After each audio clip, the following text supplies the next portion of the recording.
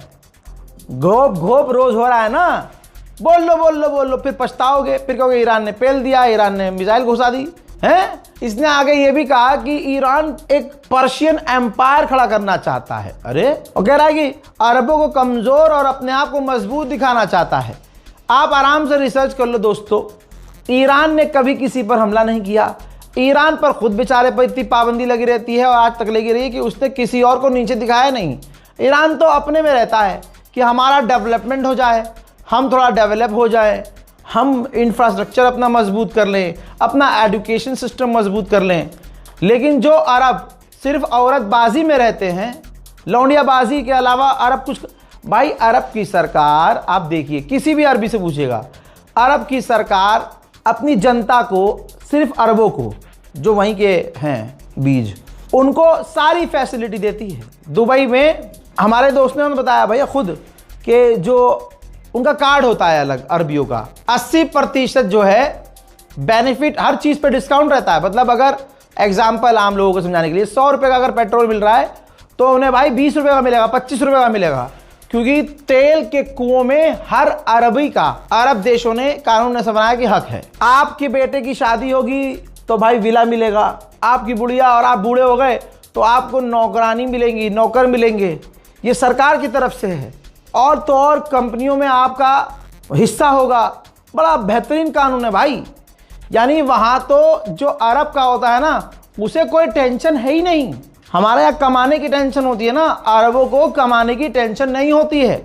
ये बात किसी भी अरब में रहने वाले व्यक्ति से पूछ लीजिएगा। कमाते भी हमसे 10 गुना ज़्यादा हैं और सरकार उनको देती भी हमसे बहुत ज़्यादा है। भाई हम तो बाहर ही हैं। तो भाई जब ऐसा कानून बना हुआ है तो बताइए अपनी गवर्नमेंट के खिलाफ कोई बोलेगा? नहीं। तो ये स्ट्रैटेजी है उनकी कि अपने लोगों को इतना खिलाओ, इतना पिलाओ, इतना इनका मुंह बंद रखो कि ये आवारा रहें, एकदम अय्याश रहें। सरकार क्या है, क्या कर रही है, फ़र्क ना पड़े।